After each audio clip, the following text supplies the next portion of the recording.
seat. Cade had a baby 9 with from Gistel, and it was supposed to be used for the specific purpose of the Mac bowlers.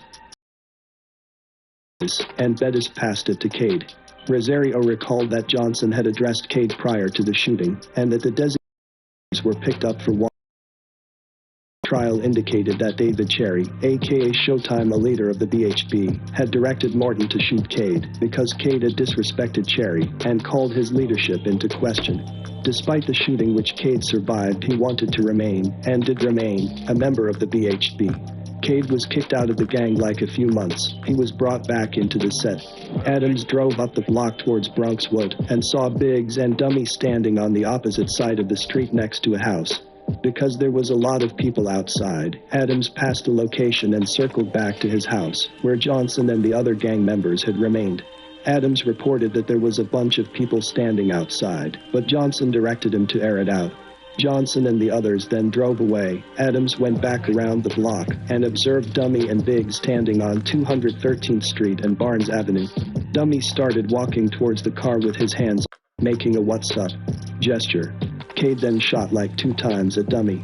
Adams drove to the Edenwald houses, a housing project in the Bronx. He then got into a cab and went home. Adams did not know whether Biggs, Dummy, or anyone else had been injured in the shooting. Biggs was in a relationship with Ms. Ingram, who was married to Adams' cousin. After the shooting, Biggs banged her head inside the store on the glass and shot in the air. Adams believed that Biggs attacked Ingram in order to get back at Adams for the shooting. Ingram called Adams and ran to his home, and Adams heard gunshots over the phone. Adams had a conversation with Johnson about what was going on, and Johnson told Adams to get low, go to Elmira with O-Dog for a little while, and stay out of sight. Adams went to Elmira about 2 weeks after the shooting. Daly, a police officer who had become addicted to crack cocaine, testified about the gang's drug dealing in Elmira, which began in 2012. Daly testified that he met Cade, known to Daly as G, in the spring of that year. When Cade offered him a free sample of crack cocaine, Cade offered to reward Daly with crack if Daly introduced him to new customers. Daly began purchasing crack cocaine from Cade and introduced several customers to him. Within weeks of meeting Cade, Daly had agreed to allow the gang to use his Elmira home, located at 714 Washington Street, as a base for its drug operation in exchange for crack cocaine. Not long after Cade moved into 714 Washington Street, Cade brought others to the house, including Adams' younger brother Doc Rosario, and a BHB member who used the name Mace. Gang members sold cocaine, crack cocaine, and heroin directly out of Daly's Street home. They made as many as 30 to 40 sales a day from Daly's home, and also sold narcotics from other apartments and trap house the gang that they would see a few times a day every single day for heroin. The gang also rented a trailer in Elmira that was used to store and sell drugs. The gang shifted to using the trailer because there was too much traffic and too many customers going in and out at the Washington Street house to protect the gang's drugs and drug proceeds. Multiple firearms at 714 Washington Street. Gang members kept a shotgun under the couch and a .38 in the back room or in the basement of the Washington Street home. In addition, they had a 9mm, a AR-15, and a .380. Those guns were in the main house. Gang members also braced the doors with 2x4s and installed chain-link fencing over the windows. One or more gang members, often Cade, drove to New York City twice a week on average to obtain additional supplies of drugs. Gang members would return to Elmira with a brick of cocaine, half of which would be cooked into crack at 714 Washington Street, and at least 100 bundles of heroin. Gang members crack cocaine in increments of 1/5 of a gram for about $20.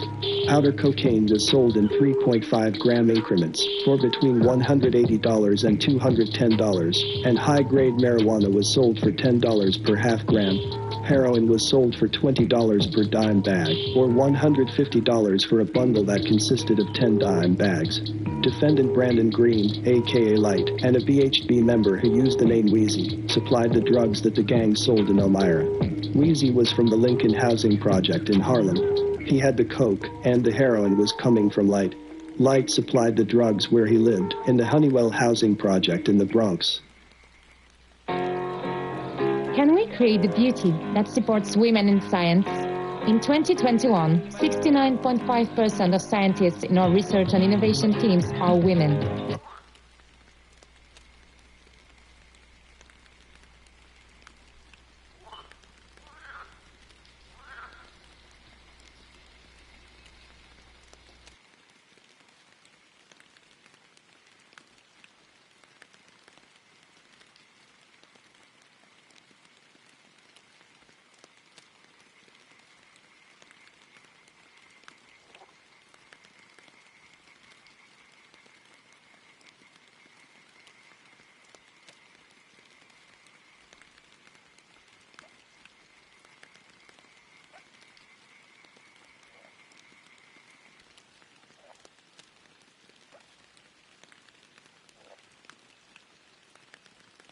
I never thought I would say this, but I caught my girlfriend cheating on me with my best friend.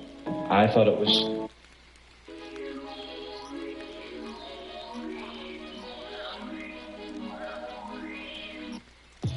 The Slattery Boys, or Slattery Avenue Gang, started as a get-light dancing crew called Tag, consisting of notable members Kid Pet, C-Eazy and others. They originated on T-Bout Avenue. Sin Slattery Park was the hangout spot after the name of the park fizzled out, and young people grew older. Slattery became a gang, heading into the late 2000s. The territory was referred to as Easy, in remembrance of soldier C-Eazy, and Smelly Block, who was the best friend of rapper Lil TJ. 21 of the Bronx was in connection to the fatal stabbing of Smelly. They say Sanchez and Smelly were involved in a verbal dispute when Sanchez pulled out a knife and stabbed Smelly 15 times on East 182nd Street. And Smelly was transported to St. Barnabas Hospital, but went into cardiac arrest and later died. Fake niggas always go ahead, real niggas going late. I shoot shit, then I skip mistakes. She wanna fuck, tell that Mr. Wait, cause I'm yeah, down, real shit. C-Eazy, 22, had just walked off the stage at Club Gasolina on Boston Road when he got into a fight with a man outside the club early Sunday morning. The man followed Graham as he walked down the street with family and friends and shot him in the head at Mace and Kruger Avenue in Allerton at 4 a.m. He died at the scene. Slattery was YG for a short time, but flipped to YB's 1090. They're heavily affiliated with Kingsbridge, St. James Park, mostly, and MBF. They are cool, Third Side, 183rd Street and Crotone, due to the Die-Fours alliance. They're 50-50 with Edenwald Houses, Lama, The Valley, 280 Block, City, Seeker Houses, Wagner Houses, Jefferson Houses. Areas from 1st, 7th, 182nd to 184th Street, depending on how you look at it, from Ryer Valentine T-Bout Avenue. Their main chill spot is 183rd to 184th and Ryer Avenue, as well as Slattery Park. Also an area where OG Mac once laid the groundwork for the UBN Bloods. 18 Trey, from 183rd Street between University to Webster, is now mainly a Crip block. The MBs run 183rd to 188th Street between T-Bout and Webster, even 188th Street, Webster Park. The main point is 184th Street and T-Bout Marion Avenue. 1st Street and T-Bout Avenue. But it is said that they may join forces against ops from the other side. They're mainly Whoopty or Hats K, and Die-4Z their main ops, or potential ops, are G-Side, linkage, 194th to 205th Street between Valentine Webster Avenue, 194th, Hope Park, to 5th, Williamsbridge, Oval Park, Fordham Gun Hill Road. Linkage, 180th 87th Street between Creston, GMG, Walton Park, University Avenue. Davidson Playground Aqueduct Walk to Oak Park in Fordham Morris Heights. M-Mob, Marble Hill Projects. Somewhat 800 EMG as well, due to them being a part of the Fours Alliance. And there's been some friction between them with High Bridge for a while now, as well as the whole White Plains Road. They were beefing with 2 Stacks, which is literally down the block, but it died down. Bronx District Attorney Darcel D. Clark today announced that 20 members of the Slattery Avenue Boys gang have been indicted in a conspiracy that caused a wave of bloodshed in the Fordham Mount Hope neighborhoods over 4 years that included 2 murders, assaults on rival gangs, and brutal crimes against innocent victims. District Attorney Clark said the violence allegedly wrought by these defendants was fierce and prolific and left surviving victims irreparably damaged. These young defendants chose the gang life, and this case shows how it will lead to either death or prison. District Attorney Clark said the defendants are variously charged in a 41-count indictment including conspiracy, reckless endangerment, criminal possession of a weapon, attempted murder, gang assault, and robbery. According to the investigation, members of the gang, which began as a dance rap crew in Slattery Playground on East 183rd Street between Valentine and Ryer Avenue, stepped up their battles with rivals in 2013. On August 2, 2013, Juan Calderon, Jack Wright, and Abraham Moore allegedly shot and killed Adams in retaliation for a shooting that left Calderon's brother paralyzed. On December 28, 2015, in Jimmy Jazz clothing store on East Fordham Road, Wright and Moore allegedly stabbed an opposing gang member in the torso, eviscerating part of his bowel. According to the investigation, on June 17, 2016, Tristan Ortiz allegedly acted in concert with another to stab random victim Carl Ducasse, 17, to death when he refused to give them $2. On Christmas Eve 2014, a man and his 19-year-old daughter, 16-year-old son and his 3 young children were out Christmas shopping when Tickman McNeil, Joshua Castro and another individual allegedly demanded the family's property. During the course of the robbery, the teen son was stabbed twice in the back. According to the investigation, on February 3, 2015, Wright, Tyrell Griffin, Will Jetter and Laren Hudson and others had gathered for a wake following the death of a fellow Slattery Boys member. During the wake they went to a nearby bodega, where they allegedly stabbed an innocent bystander, puncturing his lung, whom they believed to be a rival gang member. On March 16, 2017, inside a Rikers Island jail, Nasser Cooper allegedly slashed a fellow inmate multiple times in the head, face and body. That's all for now. Like, share, subscribe. Feel free to let us know what you would like to see.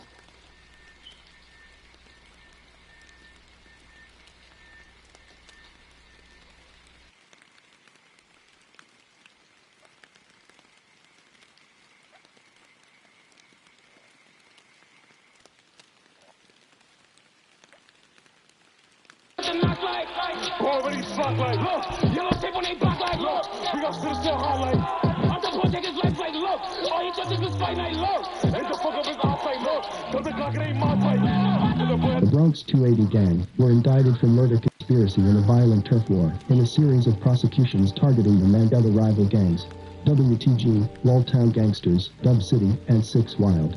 We will cover more about them in a later video. Leaders and members of the 280 gang, based in the Morrisania section of the Bronx. Conspiracy to commit murder, assault, narcotics possession and weapons possession. A total of 50 individuals were indicted and 24 guns seized in 18 months. 280, WTG and 6 Wild are based in the NYPD's 44th precinct, while Dub City territory falls just over the border of the neighboring 46th precinct. These 4 warring gangs together were linked to 34 shooting incidents in which 43 individuals were shot. In some instances, gang members brazenly fired their weapons in public areas, including busy streets, at apartment buildings and in one case into a crowded restaurant. Several victims were innocent bystanders. The investigations involved a close examination of social media, including Facebook, YouTube and Instagram, which the gang members used to attract new recruits, fuel rivalries, and brag about victories. I tweak on a beat, as soon as I go in. I pop 2 IP5s, nigga, that is the whole 10. And the 40 get wet like the ocean, fucking the bitch, wet like some lotion, dropping it 6, as soon as I go in, as soon as I go in. The intensity of these disputes varied as priorities and alliances shifted over time, while the 280 gang Island conflict was the gang's primary rival. The 280 Block Criminal Street Gang operates in the vicinity of 168th Street in College Avenue. Members of the gang sold narcotics, including crack cocaine, heroin and other drugs, in part to pay for communal firearms. As the leader of the 280 gang, Diamond Brown, a.k.a. Depot, a.k.a. Bo Gotti, authorized and directed numerous shootings. A review of communications through social media and text messages, combined with other evidence, show Brown and his 2 top lieutenants, Jesus Perez, a.k.a. Juice Bambino, and Guess Carter, a.k.a. Guess Lowe, controlled communal firearms, and directed juveniles to transport the weapons from place to place. Leaders of 280 relied heavily on social media to recruit new members, incite violence, and intimidate witnesses. On August 12, 2012, Brown sent a message by phone to a new recruit, demanding a cash payment for guns, and stating that the money would help cover the costs of booster disputes with other gangs. Brown wrote, "You gotta at least put in money for it. I said every chance you get, because this beef stuff ain't cheap and I'm supplying the hood, so we can stay on the map." Brown also oversaw the gang's narcotics activity, with assistance from his top lieutenants. The gang leader used social media to brag about the large sums of money he was making and posted numerous photos of cash on Facebook. Members of opposing groups often friended each other on Facebook in order to view one another's postings. During the investigation, Brown became a target of violence and was shot at least 3 times between October 2012 and June 2013. 3 days after he was shot in June 2013, Brown posted a message to his Facebook profile stating, "It really cost to be the boss." The murder conspiracy charge in the 280 indictment begins with an escalation of violence on April 12, 2011, when Dub City member Dante Murray, aka Tay, was fatally shot.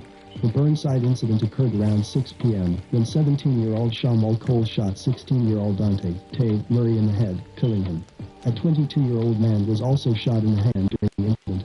Cops patrolling nearby heard the gunshots, and after a brief chase apprehended Coles, who was in possession of a .38 caliber gun. He was later sentenced to 15 years in prison for murder. Following the Murray homicide, members of 280 sought to kill additional members of Dub City, often bragging about their efforts on Facebook and attacks through text messages. Meanwhile, members of Dub City swore revenge.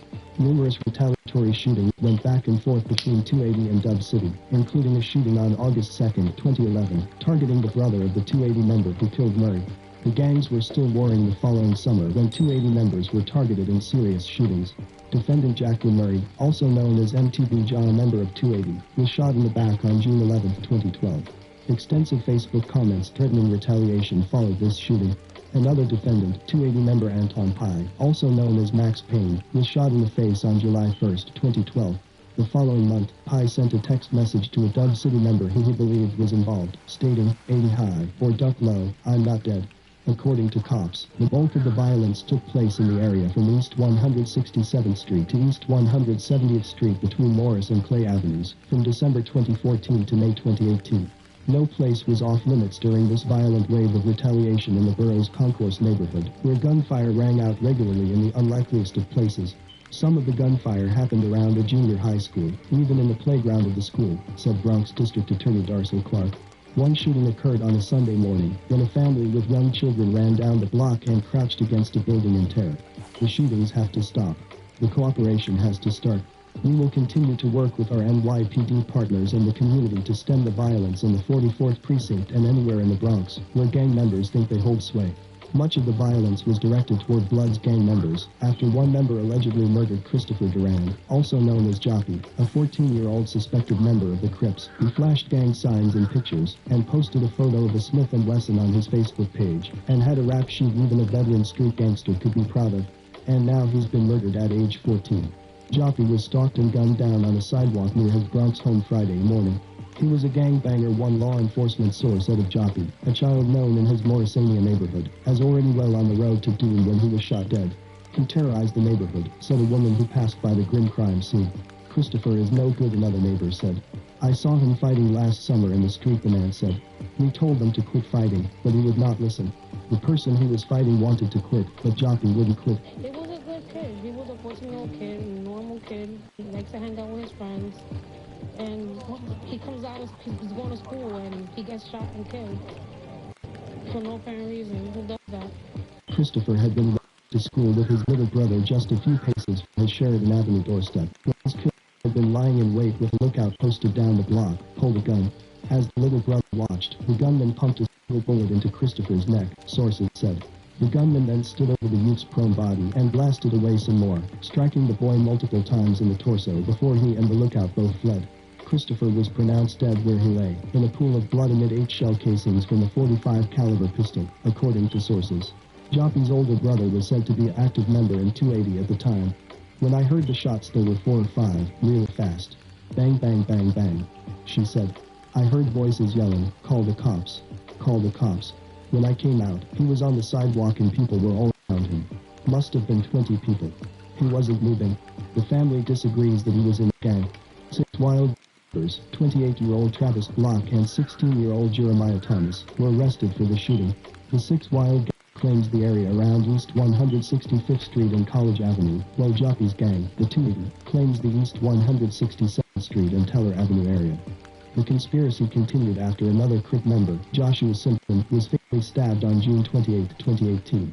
He was attempting to get a stylish double-clasped belt back from 2 who had from him. Prices for the sought-after fair belt ranges from $250 to $500. After the robbery, enlisted his friends to help him look for the crooks.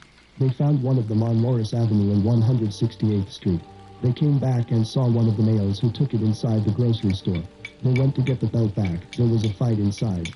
Carnage spilled out into the street, where Simpson collapsed after he was stabbed repeatedly with a butcher knife about 12:35 p.m. He bled out right there in the street, a deli worker said.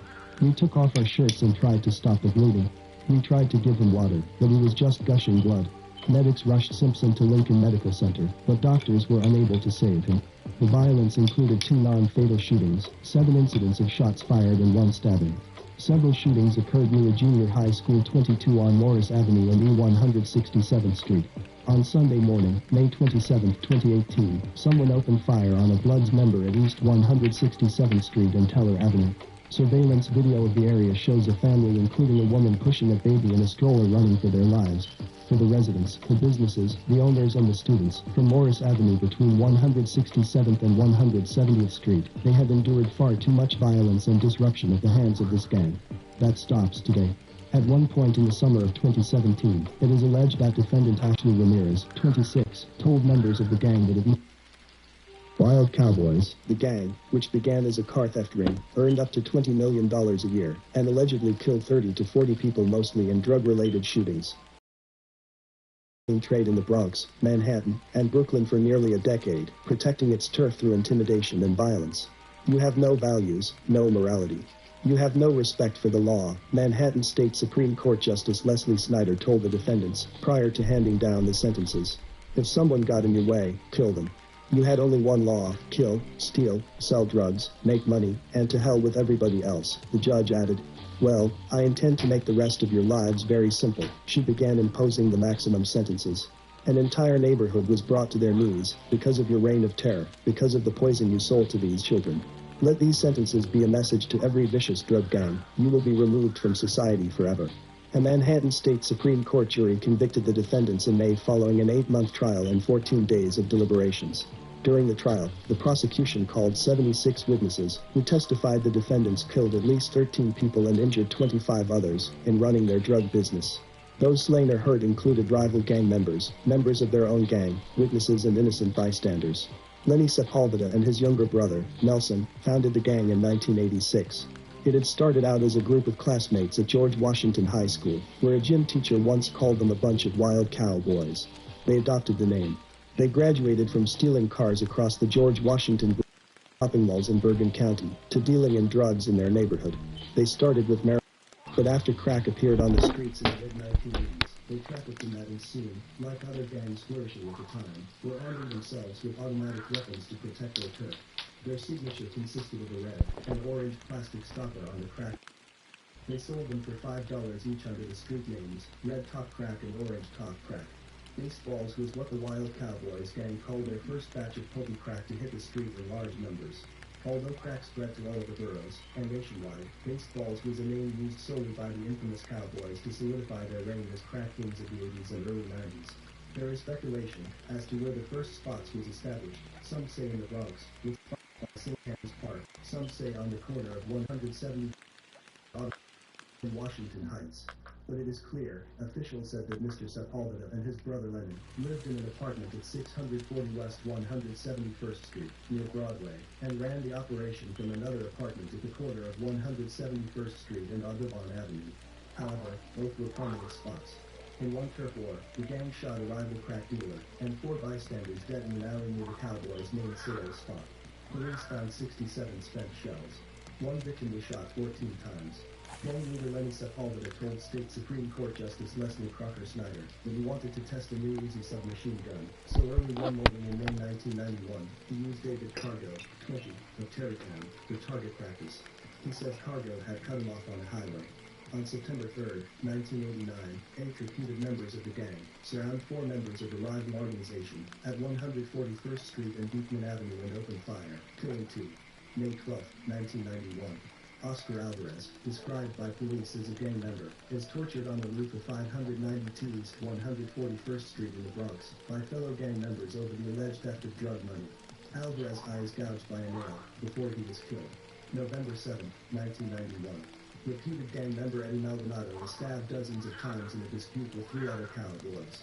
He is stabbed repeatedly in the back and, in the process, disemboweled before being left to die. December 16, 1991. Gang members ambush a rival faction selling crack out of an alley near 320 to 340 Beekman Avenue in the Bronx, the Cowboys' home turf. A spray of bullets kills 3 bystanders and 1 rival. The murderous outburst triggered a broad police investigation that results in the indictment of 35 gang leaders and associates. The offender in this next murder has been claiming he was innocent and that there were discrepancies when he was ultimately sentenced to 45 years plus.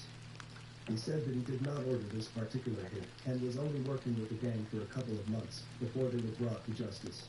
In the early morning of December 30, 1990, Wilfredo Roman, under orders from Manuel Lugo, shot and killed Carlos Ventura and Ventura's girlfriend, Marilyn Cohen. The court tried Lugo and Roman together, but using 2 separate juries. Lugo's street name or nickname was Supra, and Roman's street name was Faze. At around 10:30 p.m. on December 29, 1990, Ventura and Cohen parked Ventura's automobile on Vice Avenue between 180th and 181st Streets in the Bronx. Cohen was Ventura's girlfriend or wife. While Cohen remained in the car, Ventura told Angel Otero, Ruben Cruz, and other drug dealers about their drug business. Cruz informed Ventura, a drug dealer in the area, that Lugo was selling crack in Blue Tops vials in Ventura's territory. A half hour later, Lugo drove by. Cruz stopped him, and Lugo and Ventura had a lengthy argument about their drug sales territories. Following the argument, Ventura returned to his parked automobile and sat with Cohen. Lugo then went to the corner of 181st Street and Vice Avenue. Wilfredo Roman came over, and Lugo told Roman to retrieve the gun from his apartment.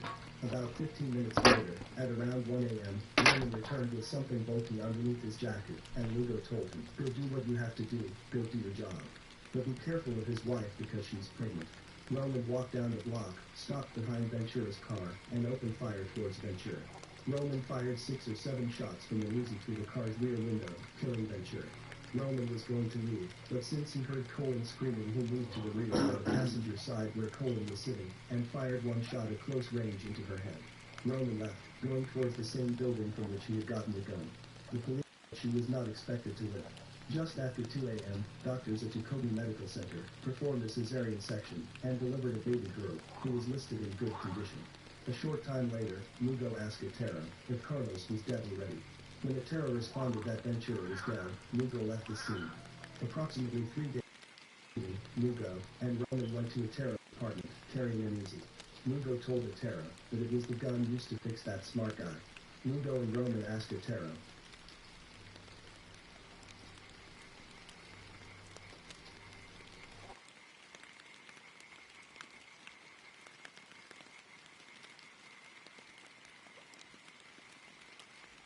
the 100 officers and agents from the ATF, NYPD, and the United States Marshal Service arrested 5 of the charged defendants.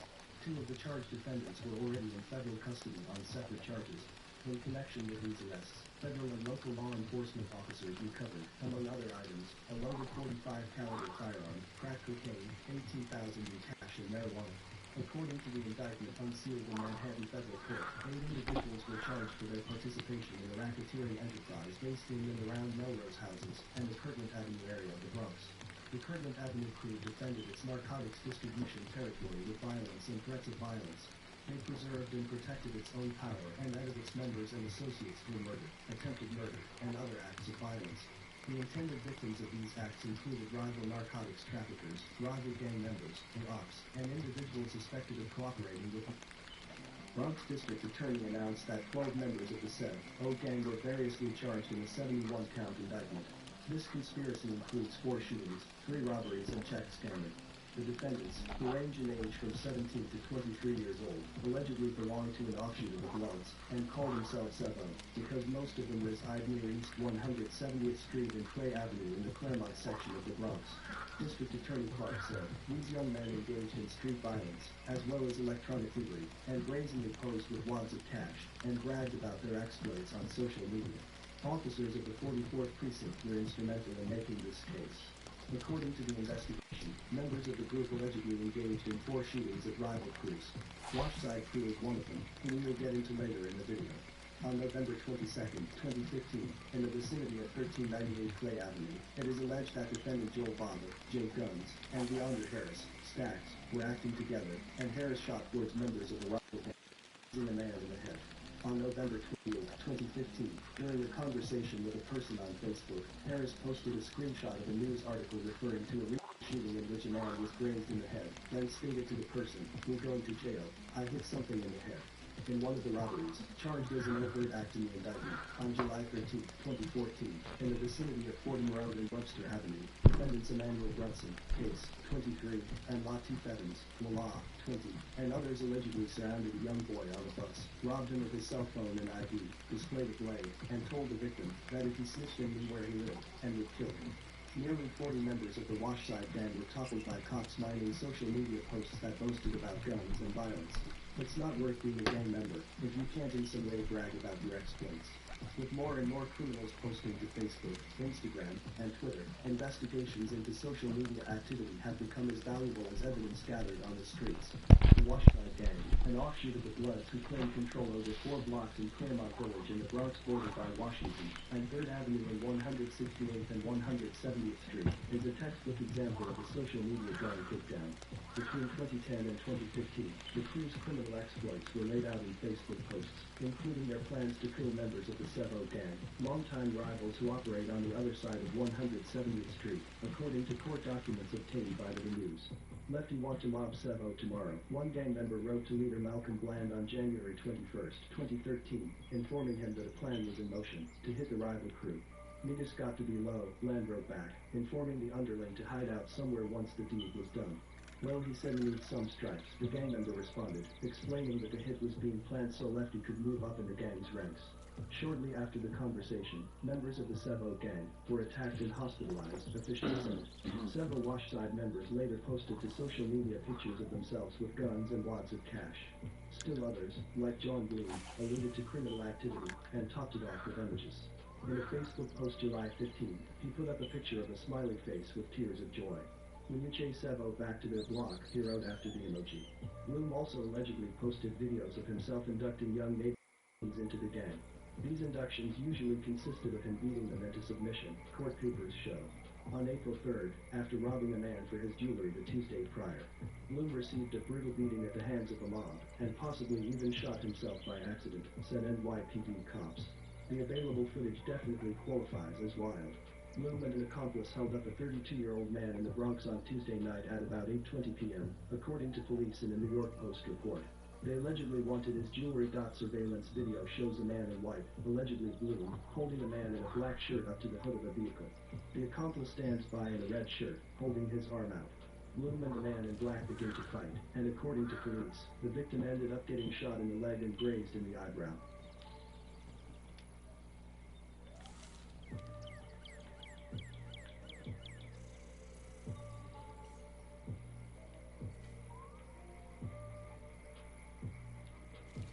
The man in red eventually, but that's not the end of the video. More people arrived at the scene. They weren't on Bloom's side. You can see them apparently striking multiple times. One person appears to step away briefly, only to charge again with a running kick. The beating continues for quite a while. It's even uglier close up. Snapchat footage obtained by the Post shows Bloom laying back, prone, and bloody on the street. A person stomps his face.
Not try to rob anyone on my block with a gun, said an emoji Latin post. Now you legend. Your other boy ran on you, big dummy. Bloom was treated for a body social media ordering another gang member to commit violence. Wassup with you, and that J Guns nigga, Land wrote to his associate, whose street name is Bubba GZ, referring to Seth, gang member Joel Baba. Baba apparently made fun of GZ, but the Washside gang member did nothing, official said. I heard you stood shut when he said something to you, Land wrote. You got to turn it up. Land encouraged Bubba GZ to buy a gun. Put money so you could buy something, he wrote. I got you, his associate wrote back. 5 days later, Land and 2 others allegedly opened fire into a crowd of Sevo members on Freeman Street in Foxhurst, the Bronx. No one was hit, but several cars were damaged, according to court papers. It was not clear if Bubba GZ, whose real name was not in the court papers, played a role in the shooting. Most of Land's conversations were in code, but were far from cryptic, officials said. He and other Washside gang members refrained from using the word gun on social media, prosecutors said. Instead, they used the word situation. I got the situation, where you at, hurry up. Land and his fellow gang members were indicted on multiple counts of assault, attempted murder, weapons possession, and conspiracy. More recently, when Calvin Robinson, 28, allegedly opened fire on 3 men he had trapped in a narrow 5th-floor hallway of an East 171st Street building in Claremont on July 5, 2020. He was avenging the death of his older brother Anthony Robinson just 2 hours earlier. The 2 siblings were born 14 months apart, officials said. Anthony was crossing Sheridan Street at E170th Street in Mount Eden shortly before 6 p.m. He was holding the girl's hand when a car reined up and the passenger leaned out and started shooting. Video of the bold daytime shooting shows Robinson, shot in the chest, falling to the ground as little Chloe lets go of her dad's hand and dashes down the street to safety. Several members Dave and Delks. Bitch, I'm rolling like I'm Kelly. Fuck a 31, try to get him buried. Put the guns where my niggas got plenty. Never lucky cause the talk I always carry it. 21, Devin Bynes, 27, and Lachlan Hayward, 25, were the alleged shooters. Seeking revenge, Calvin Robinson and accomplice Nasser Green, 21, fatally shot Agosa Amathadan, a.k.a. Nino, 26. For life, we live it to the fullest. They try to catch me slipping, fill my body up with bullets. I look them in the eyes, silent to my killer bullet. Name is in the crib, mama felt it, but she understood it. And Joel Baba, a.k.a. J Guns, who was allegedly involved in the shooting with DeAndre Harris back in 2015. Just a story to me, now these niggas shooking, you confront me. Then you ain't no missing, I'ma still with me. But the floor is different, leave a pussy leak when she sticky chicky. She says, daddy, I got different wishes. Took a place, she got different bitches. She got the shorty, throw a pair of trenches to a young nigga, I got different bitches. Calvin Robinson was just a few feet away from his trapped prey when he opened fire, authorities charged.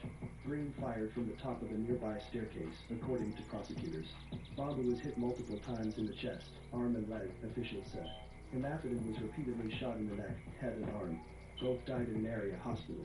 A third man, Muhammad Baba, 29, was struck in the arm but Nasser Green, 21, fatally shot Agosa Amathadan, a.k.a. Nino, 26. For life, we live it to the fullest. Allegedly involved in the shooting with DeAndre Harris back in 2015. Just a story to me, now these niggas shooking, you confront me. Then you ain't no missing, I'ma still with me. But the floor is different, leave a pussy leak when she speaking chicky. She says, daddy, I got different wishes. Took a place, she got different bitches. She got the shorty, throw a pair of trenches to a young nigga, I got different bitches. Calvin Robinson was just a few feet away from his trapped prey when he opened fire, authorities charged. Green fired from the top of a nearby staircase, according to prosecutors. Baba was hit multiple times in the chest, arm and leg, officials said. Amathadan was repeatedly shot in the neck, head and arm. Both died in an area hospital. A third man, Muhammad Baba, 29, was struck in the arm but survived, cops said.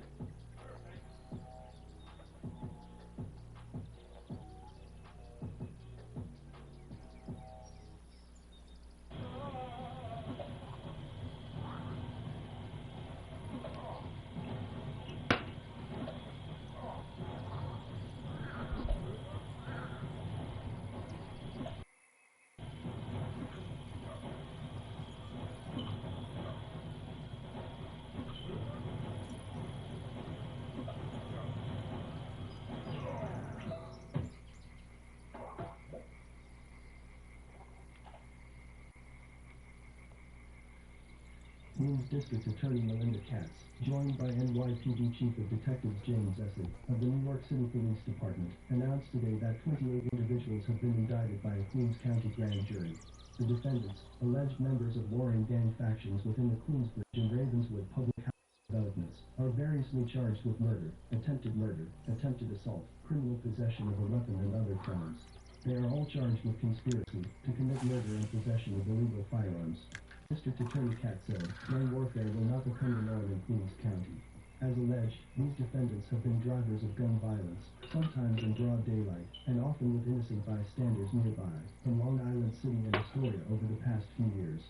The violence, motivated by a desire for geographical supremacy by gang members, created a climate of fear in Queensbridge and Ravenswood. In the 100 county indictment, carrying out the brazen, broad daylight killing of schoolteacher George Rosa. The 53-year-old victim was walking